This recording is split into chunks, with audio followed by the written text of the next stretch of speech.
Дали постојат вонземјани? Дали ова е доказ за постоење на вонземјани? Некои велат дека е очигледно дека не сме сами. Други ја презираат самата идеја, а трети сепак ќе ги пријават своите искуства со вонземјани. Но се побизарни извештаи доаѓаат од повеќе веродостојни извори, што сугерира да за вонземски живот овие денови скептицизмот е се потешко да се победи. Без оглед на вашето мислење, можеби ќе откриете дека следните примери имаат одредено влијание врз нив. Антички докази.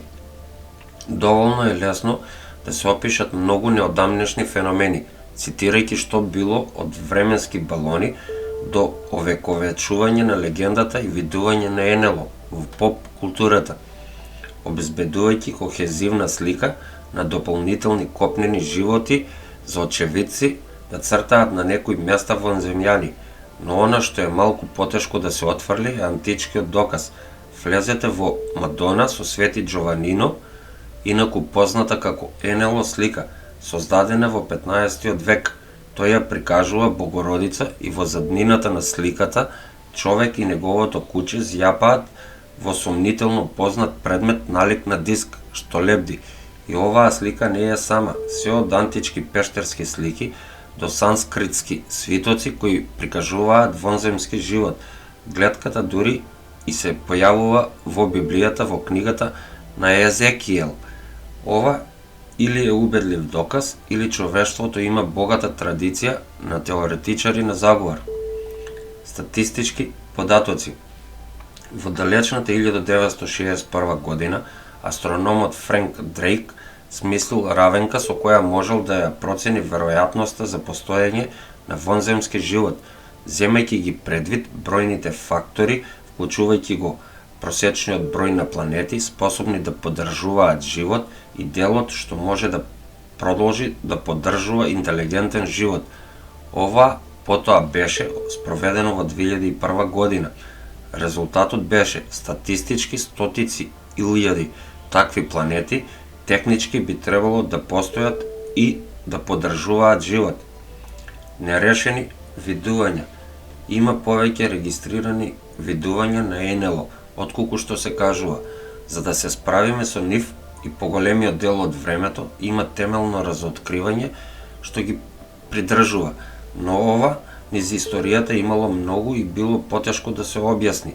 Од видувањето на голем број студенти на професори во кампусот на коледжот во Тенеси во 1853 година до често цитираниот случај на Стивен Вил Лајтс од 2008 година со над 200 сведоци кои забележале НЛО, вклучително и тројца полицајци кои останаа анонимни. Сметаат дека овие се убедливи случаи иако се нерешени. Тврдења на астронаутите.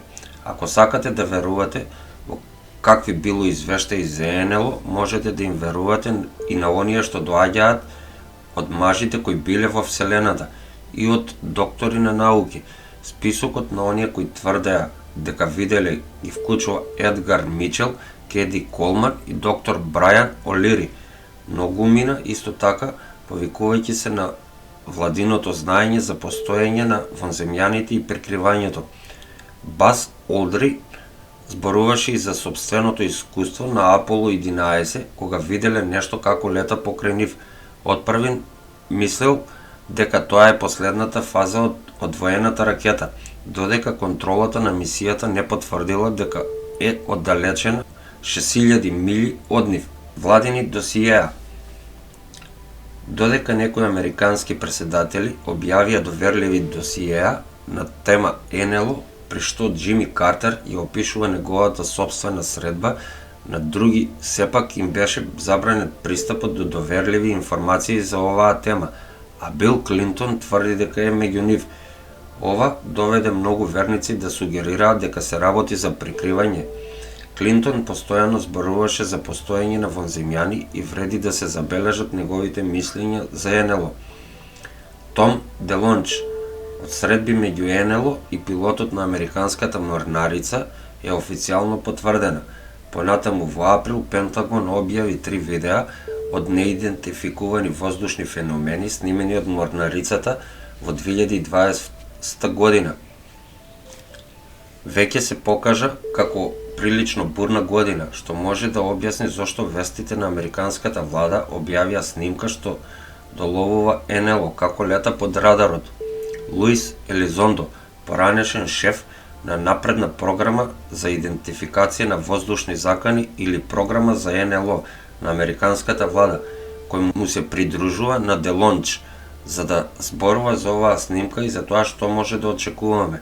Луис Елизондо изјавува: "Не го направив ова за да бидам популарен. Дадов заклетва пред неколку децении дека ќе ја брана мојата земја од сите непријатели, странски и домашни, и мојата заклетва е на американскиот народ и американскиот народ ја заслужува вистината. Бев специјален агент, бев распореден во Латинска Америка главно за контрабунтовнички и контрагерилски операции. Враќајќи се таму долу, изборувајќи со некои од овие поединци кои се генерали со 4 звезди во секретаријатот за одбрана, луѓе кои имаат многу одговорност и можат многу да изгубат. Гледаат пред камера, гледајќи те право во очи и велејќи: да, овие работи се реални, да, имаме официјална програма за НЛО во нашиот владин апарат." Еве еден случај. Бизарната историја на ранчот Скинвокер. Ако побарате од случајна личност да ги именува најморничавите места на земјата, места синоними за необјаснети феномени се Бермудскиот триаголник и областа 51 и веројатно ќе бидат на врвот на листата, но ништо поразлично не е ни со ранчот Скинвокер, место толку чудно што ги навредува научните експерименти и ги преплаши дури и најциничните наблюдувачи. Огромниот ранч се протега низ над 500 хектари во северна Јута. Целата област, уште од времето на раните шпански мисионери, се вртеше со гласини за чудни случувања. Според зборовите на новинарот Џорџ Кнап, тоа било место на едноставно неверојатна паранормална активност и НЛО, од осакатувањето на говеда до психичка манифестација. Епицентарот на сето тоа е ранчот Скинвокер, кој првпат го привлече националното внимание во средината на 1990-тите години, кога семејството Шерман, кое го купи ранчот во 1994 година, ги сподели своите неверојатни приказни со медиумите, монструозни волци и светла на небото. Еден ден, набргу откако се населиле во нивната селска куќа, од соништата Тери и Гвен Шерман биле изненадени од гледката на страшно животно, може би волк или којот, како демнее кон нивната стока. Кога фатил теле во вилиците, Тери пукал во него со пиштол, а потоа и со пушка, и покрај испуканите куршуми, суштеството не изгледало повредено и едноставно залутало во грамушките. Незината лоша смрдеа како гнило месо остана кај Шерман.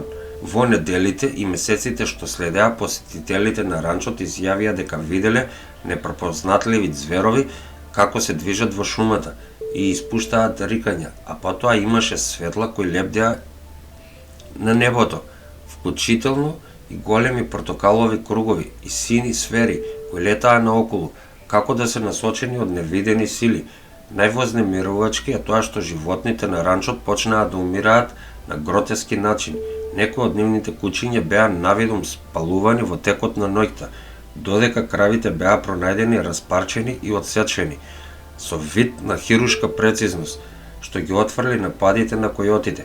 Посетителите на ранчот изјавиле дека виделе неидентификувани зверови како се движат во шумата и испуштаат крикови.